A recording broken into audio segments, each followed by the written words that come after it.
Ja, in unserer Analyse haben wir ja gesagt, dass der demokratische Kandidat Joe Biden einen ganz guten Eindruck gemacht hat auf uns. Und wir haben jetzt hier nochmal einen Clip vorbereitet, den ihr gleich auch nochmal seht, wo, wo wir finden, dass man eigentlich ganz gut sieht, dass er gut drauf war. Ich hatte ja von High Energy Joe gesprochen, aber halt auch das, was ich gestern schon kritisiert habe, dass halt manchmal dass es vom Inhalt nicht gepasst hatte, meiner Meinung nach. Und am Ende noch eine Stelle mit Amy Klobuchar, wo es dann darum geht, dass doch eigentlich keine Debatte quasi geführt werden soll, weil das ja eigentlich nur Trump quasi hilft. Ja, aber seht selbst. Look, if you want to Vice keep, when they President say that Biden, they don't want to be out there Thank you, defending Mayor Senator Buttigieg. Sanders. Thank you, Mayor Whoa, whoa, Buttigieg. whoa. Vice President Biden, please. I guess the only way you do this is jump in and speak twice as long as you should. Here's the deal.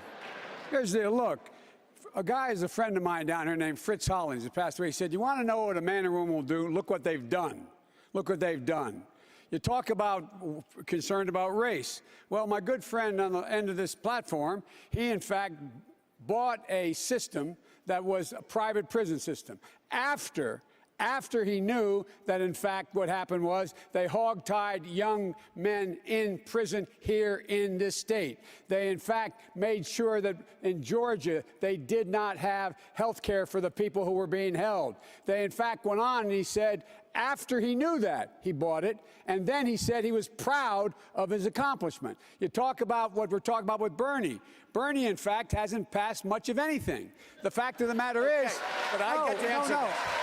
I get to answer that. Look, the fact is, You're out of time. here's the I deal. get to I'm answer not that. out of time. You spoke over time, and I'm going to talk. Here's the deal. Here's the deal. Fact of the matter is, look at what's happening here. Look at what's happening here. We have to win the Senate back. And by the way, I went into all of those races that got 41 new Democrats. The majority of them are supporting me for president. And Mr. Vice President, I have to allow. Yes, Mr. Mayor. Mr. Mayor, you're allowed to respond. I bought stock in a prison company thinking they'd do a better job, and I investigated and I sold it. Okay. You knew when you bought it they'd done that. I get to answer this question. And in fact, since then, I've worked to end the use of private prisons in my home state, and we've ended it. I've started a bank to support black ownership of businesses, women ownership of businesses, and Latino owners of businesses, because this financial service industry is prejudiced. I have worked tirelessly on this, and you know I'm right. You wrote the crime bill. Where we come from, that's called Tommy Come Lately. There are other people here. Put hundreds of thousands of young black and Latino men in prison. Let me say something. Thank you. There's something going on here. Mr. I have worked for racial Thank you. justice Thank you, Mr. completely, Steyer. and that is an absolute Mr. unfair Steyer. statement. All I know is Tommy Come Lately. if we spend the next 4 months tearing our party apart, we're going to watch Donald Trump spend the next 4 years tearing our country apart. Look, so my argument here is that we need to get back to what's happening right now. We have a clear choice of who's going to lead this party. And I am the only one in the New Hampshire debate when asked if we had a problem with a socialist leading the ticket that raised my hand. I like Bernie. We came in together to the Senate. But I do not think that this is the best person to lead the ticket.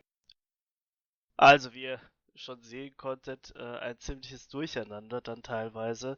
Und auch am Ende dann der Appell von Amy Klobuchar, oh, wir dürfen die Partei nicht auseinandernehmen. Fangen wir vielleicht direkt damit mal an, Lukas. Also das ist ja immer so das Argument derer, die so ein bisschen, ja, darauf schielen, dass sie als mittige Kandidaten ja viel besser geeignet sind, dass sie die Partei zusammenbringen können. Ja, aber ist das irgendwie ein Argument aus deiner Sicht, in dem Fall für Amy Klobuchar, die im Moment ja bei 4% bundesweit steht, landesweit? Na, erstmal finde ich es überhaupt kein Argument wieder, weil das hatte ich ja schon in der Analyse zur Debatte schon gesagt, man darf sich in der Debatte nicht angreifen und keine Cheap Shots oder sowas austeilen und habe mich da ja auf Castro und Biden bezogen. Also das finde ich erstmal kein Argument, weil es geht am Ende immer noch darum, quasi Unterschiede deutlich zu machen. Und ja, auch wenn sie dann am Ende wieder dazu, da hat sie ja auch noch gesagt, dass sie dann glaubt, dass Sanders nicht die beste Wahl ist. Ja, natürlich auch unter den Gesichtspunkten, die du gerade angeführt hattest. Da sage ich, lass doch einfach den Wähler entscheiden. Ja, der Wähler bzw. die Wählerin, die wissen dann am Ende am besten, was die beste Wahl ist. Und ich sag mal, die Werte sprechen, glaube ich, für sich. Ja, also man möchte am Ende ja Trump besiegen als Teil der Demokratischen Partei und wenn ich mir zum Beispiel die Swing States Averages angucke, Sanders führt in 4 Swing States, in Michigan, Ohio, Minnesota, Pennsylvania führt er im Head-to-Head-Duell gegen Trump und nur in Wisconsin ist er ausgeglichen. Dann tut's mir leid, aber dann kann man da an sich doch von einer guten Choice quasi sprechen und wie gesagt, am Ende einfach den Wähler entscheiden lassen und es muss am Ende nicht Amy Klobuchar entscheiden. Zumal es ja irgendwo klar ist, wenn sie da steht und sich um das Amt bewirbt, also beziehungsweise um die Nominee erstmal, dann ist ja klar, dass sie sich für die bessere hält. Ja. Also das ist ja quasi eine Aussage, keine Ahnung. Ja, als wenn ein Formel-1-Fahrer sagt, ich glaube, ich bin schneller als mein Teamkollege. Also es muss erstmal jeder davon ausgehen, dass er der geeignetste ist, sonst hätte er keine Berechtigung, da überhaupt zu stehen. Also insofern wieder ziemlich viel, ja, inhaltsleere Aussage aus meiner Sicht. Gleich am Anfang hat man auch schon gemerkt, man sieht ihn nicht, aber man hört ihn, Joe Biden, im Hintergrund schon rufen, weil er ja sehr erbost darüber war, kann man sagen, grundsätzlich, und das kam hier dann auch nochmal so richtig raus in dem Gesamtvideo, dass er einfach sich als eine der wenigen an die Redezeiten gehalten hat, beziehungsweise auch sehr selten am Anfang dran kam und dann, ich meine, das hat der Ausschnitt jetzt belegt, hat er sich dann auch einfach mal das Wort genommen und als er dann unterbrochen werden sollte, hat er dann auch mal gesagt, nee, also ihr habt hier die ganze Zeit geredet, jetzt will ich auch mal reden. Ja, und dann gab es einen kleinen inhaltlichen Streit mit Mr. Steyer. Bevor wir zu dem Streit mit Steyer kommen, fand ich noch was wichtig in den ersten Sätzen von beiden, wo er quasi das eingeleitet hat und später dann noch zu Steyer gekommen ist. Da hat er gesagt, ihm ist es immer wichtig, dass geguckt wird, was die Leute bisher gemacht haben. Und ich finde, ja, wenn man da ist erstmal ein gutes Prinzip, aber dann sollte man quasi das auch auf die eigene Person anwenden. Und als die Sanders-Kampagne quasi dieses eine Video von Biden quasi boah, ich hilf mir kurz auf die Sprünge, ich glaube, es war 1995 aus dem Senat, dann irgendwie quasi präsentiert haben, wo er sich dafür stark gemacht hat, Social Security Funding ja. zu kürzen, hat er gesagt, nein, das habe ich niemals gemacht und was auch immer. Das heißt, ich finde es ein bisschen schwierig, wenn man das nur auf andere Personen dann anwendet, aber halt auf sich dann nicht. Und was er dann halt auch noch gesagt hat, und das meinte ich auch gestern in der Analyse von der Debatte, als er gesagt hatte, Bernie hasn't passed much of anything. Ja, kann ich irgendwie nicht so wirklich zustimmen. Also, sag mal, 12,5 Billionen mehr für Community Health Centers kam nicht von alleine, dass er irgendwie Wages von Amazon Workers angehoben hat, beziehungsweise da hauptverantwortlich war, kommt auch nicht von alleine. Er hat eine Passage zum Beispiel im National Affordable Housing Trust Fund Act geschrieben, das kam auch nicht von alleine. Also da einfach zu sagen, dass er nichts gemacht hat, fand ich halt einfach ein bisschen schwach. Ja. Ich glaube aber, dass das so sein Argument ist und das ist auch dieses fleißig sein Argument generell in der Politik. Es gibt ja zwei verschiedene Ansätze. Man kann sagen, ich kämpfe für etwas und ich will vielleicht auch dann zum Beispiel wie bei der Emerson-Geschichte, da stehe ich auf der Seite der Leute und so weiter und bewege dadurch was vor allem auch.